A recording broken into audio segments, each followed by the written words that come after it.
Hey everybody, it's Christine Ernst, the Fat Ass Cancer Bitch, coming to you from the Cozy Redding Cottage here in Sandwich, Massachusetts. It's actually not the Cozy Redding Cottage. It is absolutely not cozy in here right this minute, but I am swathed in layers and I have a space heater blasting below my writing desk here. So I'm not quite comfortable, but I'm not quite uncomfortable either, which is okay. So how much snow did you clear this week? Yep, it was a shit ton, right? Julia helped in our house. Julia got out there and she cleared off her car and my car, which was such a great help. And then she went inside and took a long hot shower and took a nap. Michael continues to recuperate from foot surgery, and we all look forward to his being able to be 25% weight bearing on his left foot on February 18th. And if all goes well, it will be in 25% increments every week thereafter, so that he should be 100% weight bearing by March 11. The Farmer's Almanac predicts 7 more snow events between now and March 11. So our awesome new snowblower and I are officially dating. Wouldn't it be cool if he could be 100% weight bearing on March 4th? Wouldn't that be like the best date to be weight bearing? March 4th. No, March 11th. March 11th. That's okay. The news this week. Baffling and heartrending. The news out of Minneapolis. Heartbreaking, yes, but also inspiring. All those people out in the cold, yelling their heads off. Man, so powerful. The fucking brilliant Catherine O'Hara died. What? Only 71. That is just awful. Millions more Epstein files got released. I mean, how much more damning evidence do we need? The government, such as it is in partial shutdown, although hasn't it been in partial shutdown already for a while? The Melania accidental mockumentary was released to empty movie theaters everywhere, which delights me, and the memes are brutal. Ooh. If syphilis were a movie, oof. If this movie were shown on a plane, people would still walk out. Bad. But it was the fridge that put me over the edge. The fridge. I repaired the water in the door leak a month, 6 weeks ago. A frankly brilliant McGyver style hack with a silicone straw. But it started leaking again. I pulled out the fridge and I got under there with my flashlight. I saw that the hack had held, but another part of the plastic line had cracked and was leaking. Fuck. So I found another silicone straw and I unscrewed the assembly on the back of the fridge to pull it out to start another ersatz repair with another silicone straw. And as I nudged the line that went to the freezer compartment for the ice, as I nudged that line out of the way, just moved it like an inch, it just snapped off like an icicle, like snap, dink, and water started pouring out all over the kitchen floor. Fuck. I called Julia. Julia, get in here. She called back after a lengthy pause. What? I'm taking a nap. Michael called from the guest room. Hey, is everything okay out there? I called again for Julia. Julia! She arrived in short order, and I set her up with a pitcher and a bowl to bail the water so I could shut off the valve to the line in the basement.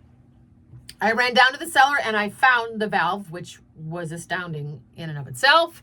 But I could not budge it. It would not turn. So I ran up and outside to Michael's shop for the big plumber's wrench, which was not there. Fuck all. I grabbed an assortment of other wrenches and pliers and even a hammer, and I ran back down cellar and managed, after much swearing and fuming and a little panicking, lefty-loosey, righty-tighty. Lefty-loosey, righty-tighty. Lefty-tighty, righty-loosey. Lefty, righty, tighty, loosey, tighty, righty, lefty. Whoa, lefty, loosey, righty, tighty, lefty, loosey, righty, tighty. And I finally managed to turn off the valve. I ran upstairs to mop up the mess and push the fridge back into place.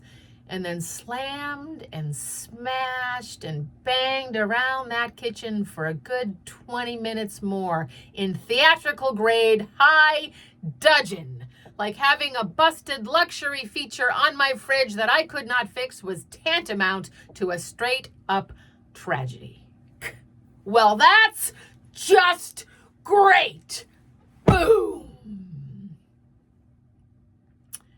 And as I was slamming and smashing and banging, this gem arrived in my brain, sifting out of the crimson fog of my rage in tall neon letters. Only lions like martyrs. I think I may have shared this gem with you before, but it comes in handy, and I especially needed to be reminded of this lately. Only lions like martyrs. So, tonight I will meditate and work out and read my books and go to bed not too late. Today we are going to order a new fridge. Tomorrow we are getting more snow. But our new snowblower is so awesome. I will make some soup. My heated socks and my heated vest, though they did not arrive this morning, will arrive today. Julia has offered to get the groceries. Actually, Julia has not offered to get the groceries, but she will offer to get the groceries.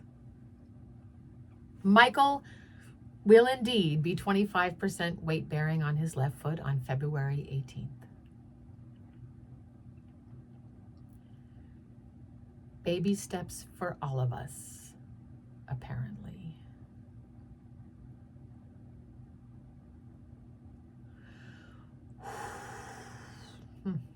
Raise your hand if small things trigger you and send you into a rage occasionally or daily.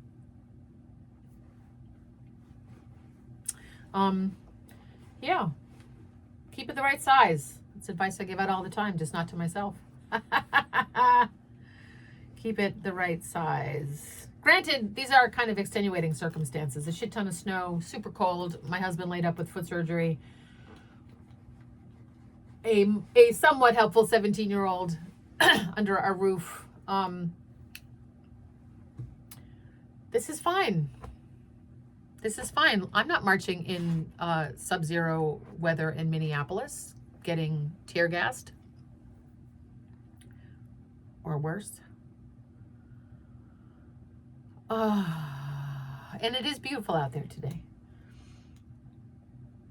Icicles, cardinals. Have you seen the robins? Oh my gosh, the robins, the Canadian or American robins are flocking around all the holly trees, all the berries.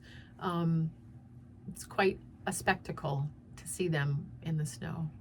Pay attention and maybe you'll see some today. Take good care of yourself. Mind your rage. Or, mind your rage, but apply it appropriately, please. There are some really important things to be full of rage about, and it is absolutely not the broken water in the door line of your refrigerator. Also, I want a freezer in the bottom and French doors on the top. Right now we have a side-by-side, and they're two long, deep, narrow compartments. Michael does not want the freezer on the bottom. So we have to get through that today, and because we do need to get a new fridge, because all the plastic parts on this assembly were just garbage. No point in spending $400 to have that repaired if the rest of the guts of the fridge are of the same quality. We've gotten 10 years out of it. It's okay. But I want a freezer on the bottom, and maybe some other neat amenities. I'll tell you what we decide on next weekend. Take good care of yourself. You are beloved. Come as you are. Find delight today. Go look for those robins. And I think it's Canadian and American robins together. I think they Do they? I may be mistaken on that. I'll have to give Mark Faraday a call.